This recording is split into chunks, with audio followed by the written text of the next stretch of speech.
Hi hello ನಮಸ್ಕಾರ ಸ್ನೇಹಿತರೆ. ಅಚ್ಯುತ್ ಮತ್ತು ಭೂಮಿ ಇಬ್ಬರು ಕೂಡ ಸೇರಿಕೊಂಡು ಶಾರದಮ್ಮನ್ನ ಹುಡುಕ್ತಾ ಇದ್ರೆ ಇತ್ತ ಕಡೆ ಭಾಗ್ಯಮ್ಮನ ಪರಿಸ್ಥಿತಿ ಚಿಂತಾಜನಕವಾಗಿದೆ. ಅದೇ ಕಾರಣಕ್ಕೆ ಇಲ್ಲಿ ಸಾಕು ತಾಯಿ ಭಾಗ್ಯಮ್ಮನ ನೋಡುವುದಕ್ಕೆ ಕಳಸಾದಿಂದ ವಾಪಸ್ ಬರ್ತಿದ್ದಾರೆ ಭೂಮಿ.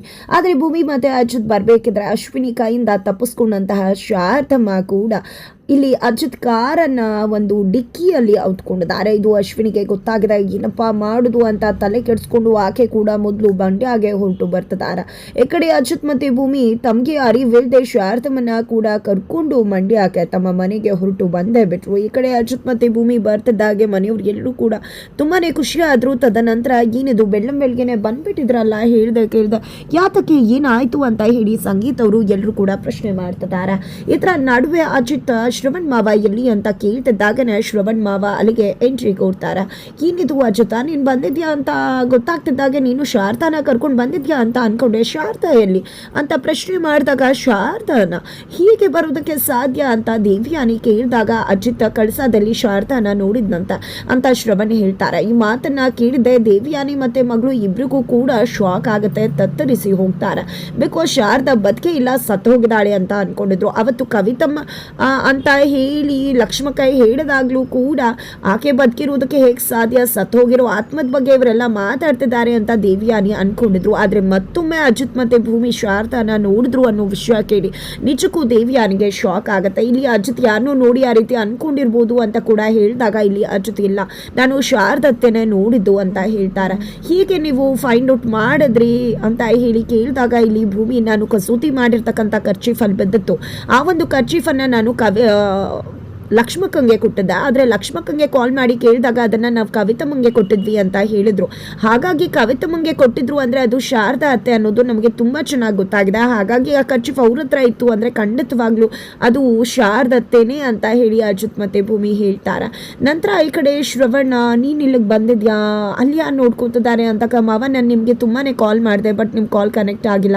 ನಾನು ಭೂಮಿ ತಾಯಿಗೆ ಈ ರೀತಿ ಸೀರಿಯಸ್ ಆಗಿದೆ ಅಂತ ಗೊತ್ತಾದ ತಕ್ಷಣ ಇಲ್ಲ ಕರ್ಕೊಂಡು ಬಂದ್ಬಿಟ್ಟ ಅಂತ ಹೇಳ್ತಾರೆ. ಈ ಕಡೆ ಭೂಮಿ ದಯವಿಟ್ಟು ನನ್ನನ್ನು ಕ್ಷಮಿಸ್ಬೇಡಿ ದೊಡ್ಡ ಸಾಹೇಬ್ರೆ, ನನಗೆ ಅಲ್ಲೇ ಅಜಿತ್ ಸಾಹೇಬ್ರನ್ನ ಬಿಟ್ಟು ಇಲ್ಲಿಗೆ ಬರಬೇಕು, ಒಬ್ಬಳೇ ಬರ್ಬೋದು ಅನ್ನೋದ್ರ ಬಗ್ಗೆ ನಾನು ಯೋಚನೆ ಮಾಡಲಿಲ್ಲ, ನನ್ನಿಂದಾಗಿ ತೊಂದರೆ ಆಗಿದೆ ಅಂತ ಹೇಳಿ ಸಾರಿ ಕೇಳ್ತಿದ್ದಾಳೆ. ಅಯ್ಯೋ ಪರವಾಗಿಲ್ಲ, ಅದರಲ್ಲಿ ಏನಿದೆ ಅಮ್ಮ, ನೀವಿಬ್ರು ಹನಿಮೂನ್ಗೆ ಅಂತ ಹೋಗಿದ್ರಿ, ನನ್ನಿಂದಾಗಿ ನೀವು ಅಲ್ಲಿ ಸಮಸ್ಯೆಗೆ ಸಿಕ್ಕ ಹಾಕೊಂಡ್ರಿ, ನಿಜಕ್ಕೂ ನಾನು ನಿಮ್ಮ ಹತ್ರ ಕ್ಷಮೆ ಕೇಳಬೇಕು. ಸರಿ ಆಯಿತು, ಈಗ ನಾನೇ ಹೊರಡ್ತೀನಿ ಅಂತ ಹೇಳಿ ಶ್ರವಣ್ ಹೇಳಿದಾಗ ಖಂಡಿತ ನಾನು ಭೂಮಿನ ಹಾಸ್ಪಿಟಲ್ಗೆ ಬಿಟ್ಟು ನಾನು ನಿಮ್ಮನ್ನ ಜಾಯ್ನ್ ಆಗ್ತೀನಿ, ಅಲ್ಲಿ ಲೋಕಲ್ ಪೊಲೀಸ್ ಅವರು ಹುಡುಕ್ತಿದ್ದಾರೆ, ನೀವು ಕೂಡ ಅಲ್ಲಿ ಹೋಗಿ ಜಾಯ್ನ್ ಆಗಿ ಮಾವ ಅಂತ ಹೇಳಿ ಅಜಿತ್ ಹೇಳ್ತಾರೆ. ತದನಂತರ ಇಲ್ಲಿ ಭೂಮಿ ಅಮ್ಮನ ನೋಡಬೇಕು ಅನ್ನೋ ಕಾರಣಕ್ಕೆ ಇಲ್ಲಿ ಅಜಿತ್ ಭೂಮಿಯನ್ನ ಕರ್ಕೊಂಡು ಹೋಗ್ತಿದ್ರೆ ಇಡೀ ಮನೆಯವರು ನಾವು ಕೂಡ ಬರ್ತೀವಿ ನೋಡ್ತೀವಿ ಅಂತ ಹೇಳ್ತಾರೆ. ಸಂಗೀತ ದೇವಿಯಾನಿ ಕೂಡ ಅವರ ಜೊತೆ ಹೋಗೋದಕ್ಕೆ ಸಿದ್ಧವಾಗ್ತಾರೆ. ಇದರ ನಡುವೆ ಅಪ್ಪು ನಾನು ನನ್ನ ಗಂಡನ ಮನೆಗೆ ಹೋಗ್ತೀನಿ, ತಡ ಆಗ್ತದೆ, ಊಟ ಮಾಡ್ಕೊಡಮ್ಮ, ಮಾಡ್ಕೊಂಡು ಹೋಗ್ಬಿಡ್ತೀನಿ ಅಂತಾರೆ. ಸರಿ ಆಯ್ತು ಅಂತ ಹೇಳಿ ಅಡುಗೆ ಮಾಡಿ ಈ ಕಡೆ ಭೂಮಿ ಅಜಿತ್ ಹಾಗೆ ಸಂಗೀತ ಮೂವರು ಕೂಡ ಇಲ್ಲಿ ಹಾಸ್ಪಿಟಲ್ಗೆ ಬರ್ತಿದ್ದಾರೆ. ಇದರ ನಡುವೆ ಡಿಕ್ಕಿಯಲ್ಲಿದ್ದಂತಹ ಶಾರದಮ್ಮನ ಕತೆ ಏನಾಯ್ತು ಅಂತ ಅನ್ಕೊಂಡ್ರೆ ಇಲ್ಲಿ ಡಿಕ್ಕಿನ ಅಜಿತ್ ಓಪನ್ ಮಾಡ್ತಿದ್ದಾಗೇನೆ ಈ ಕಡೆ ಶಾರದಮ್ಮ ಅಲ್ಲಿಂದ ಹೊರಗಡೆ ಬಂದೇ ಬಿಟ್ರು. ಇಲ್ಲಿ ಮನೆ ಒಳಗಡೆ ಹೋಗ್ಬೋದಿತ್ತು, ಬಟ್ ಅದಕ್ಕೆ ಬದಲಾಗಿ ಅವರು ತಾವು ಇದ್ದಂತಹ ಲಕ್ಷ್ಮಕ್ಕನ ಮನೆ ಕಡೆ ಹೋಗ್ತಾರೆ.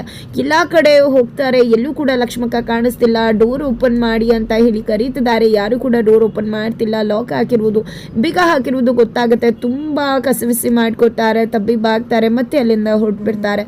ಇದರ ನಡುವೆ ಅಶ್ವಿನಿ ಕಡೆ ರೌಡಿಗಳು ಅದೇ ಮನೆ ಹತ್ರ ಬಂದು ಕಾಯ್ತಿದ್ದಾರೆ. ಇಲ್ಲಿ ಶಾರದನ್ ಕತೆ ಏನಾಯ್ತು, ಅಜಿತ್ ಮತ್ತೆ ಭೂಮಿಗೆ ಗೊತ್ತಾಗಿದೆಯಾ ಅಂತ ಇಲ್ಲ, ಅಜಿತ್ ಮತ್ತೆ ಭೂಮಿ ಹಾಸ್ಪಿಟಲ್ಗೆ ಹೋಗ್ತಿದ್ದಾರೆ, ಆದರೆ ಭೂಮಿ ಅಮ್ಮಂಗೇನು ಹುಷಾರಿಲ್ವಂತ.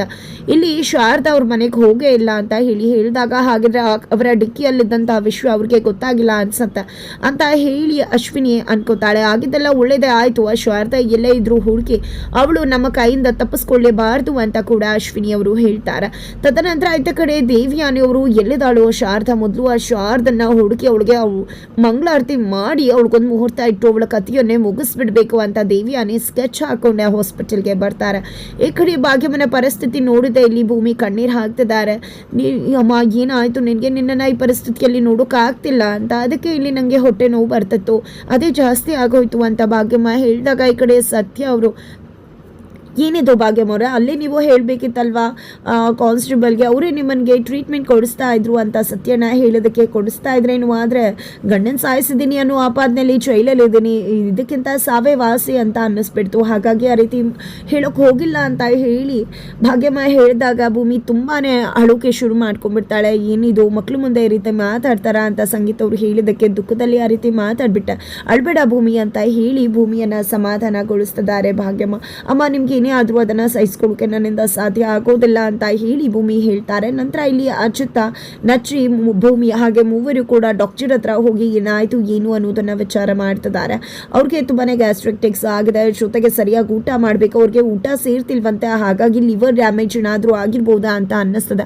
ಅದೇ ಕಾರಣಕ್ಕೆ ನಾವು ಬ್ಲಡ್ನ ಟೆಸ್ಟ್ಗೆ ಅಂತ ಕೂಡ ಕಳಿಸಿದ್ದೀವಿ, ಅವ್ರಿಗೆ ರೆಸ್ಟ್ ಬೇಕಾಗುತ್ತೆ, ಜೊತೆಗೆ ಒಬ್ಬಂಟಿ ಆಗಿದ್ದಾರೆ, ಅವರನ್ನು ಜೊತೆಯಾಗಿ ನಿಂತು ನೋಡ್ಕೊಳ್ಬೇಕು, ಅವರು ಕೂಡ 4-6 ಜನ ಜೊತೆ ಮಾತಾಡಬೇಕಾಗಿದೆ, ಅವರ ಪರಿಸ್ಥಿತಿ ಅದರಿಂದ ತಿಳಿ ಆಗಬೇಕಾಗಿದೆ, ಒಬ್ಬಂಟಿಯಾಗಿ ಜೈಲಲ್ಲಿದ್ದು ತುಂಬ ತೊಂದರೆ ಆಗ್ತಿದೆ ಅವ್ರಿಗೆ ಅಂತ ಡಾಕ್ಟರ್ ಹೇಳಿದಾಗ ಅಮ್ಮಂಗೆ ಈ ರೀತಿ ಆಗಿದೆ ಅನ್ನೋದು ಗೊತ್ತಾಗಿದ್ದೆ ತಡ ಭೂಮಿ ಮತ್ತೆ ಅಳೋಕೆ ಶುರು ಮಾಡ್ಕೋತಾರೆ. ಈ ಕಡೆ ನಚ್ಚಿ ಏನೂ ಆಗಿಲ್ಲ, ಅದಕ್ಕೆ ಸುಮ್ಮನೆ ಸಮಾಧಾನ ಮಾಡಿಕೊಡಿ ಅಂತ ಅಲ್ಲೇ ಸಮಾಧಾನ ಪಡಿಸ್ತಾರೆ. ಏನಾದ್ರು ಪಾಸಿಟಿವ್ ಆಗಿ ಬಂದರೆ ಖಂಡಿತವಾಗ್ಲೂ ಹತ್ರದಲ್ಲೇ ನಿಂತು ನೀವು ಅವರನ್ನು ಹುಷಾರು ಮಾಡಬೇಕಾಗುತ್ತೆ ಅಂತ ಕೂಡ ಡಾಕ್ಟರ್ ಹೇಳ್ತಾರೆ.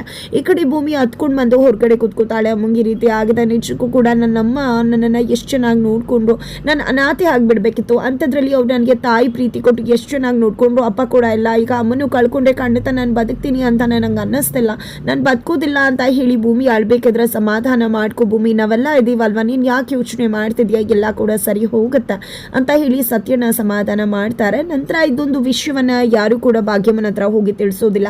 ಈ ಕಡೆ ಭೂಮಿ ಹೋಗಿದೆ, ಪೆರೋಲ್ ಮೇಲೆ ನಿಮ್ಮನ್ನ ಆಚೆ ಕರ್ಕೊಂಡು ಬರ್ತಿದ್ವಿ, ನಿಮ್ಮ ಜೊತೆ ನಾನೇ ನಿಂತು ನೋಡ್ಕೋತೀನಿ ಅಮ್ಮ, ನೀವು ಇನ್ನು ಮುಂದೆ ಯಾವುದೇ ರೀತಿ ಬೇಜಾರು ಮಾಡ್ಕೋಬೇಡಿ, ನಾವೆಲ್ಲರೂ ಕೂಡ ನಿಮ್ಮ ಜೊತೆಯಾಗಿ ಇರ್ತೀವಿ ಅಂತ ಹೇಳ್ತಾರೆ.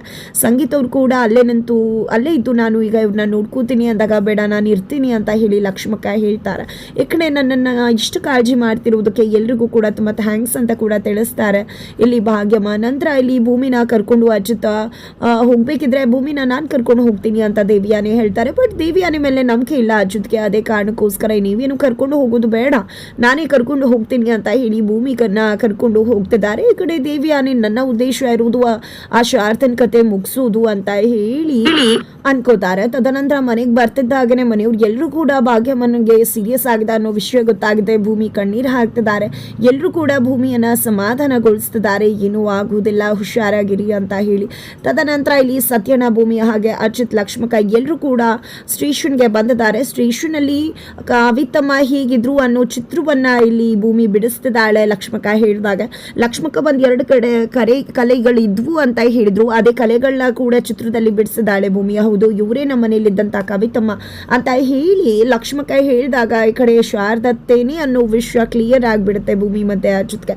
ಹಾಗಿದ್ರೆ ಕೊನೆಗೂ ಕೂಡ ಇಲ್ಲಿ ಮತ್ತೊಮ್ಮೆ ದೇವಿಯಾನಿ ಕೈಗೆ, ಅಶ್ವಿನಿ ಕೈಗೆ ಸಿಕ್ಕಿ ಶಾರದಮ್ಮ ಮತ್ತು ಕಿಡ್ನಾಪ್ ಆಗಿದೆ, ಅವರ ಪ್ರಾಣಕ್ಕೆ ಕುತ್ತು ಬರುತ್ತೆ. ಏನಾಗುತ್ತೆ ಅನ್ನೋದನ್ನ ತಿಳ್ಕೋಬೇಕು ಅಂದ್ರೆ ಮುಂದಿನ ವಿಡಿಯೋಗೆ ವೇಟ್ ಮಾಡೋದನ್ನ ಮರಿ.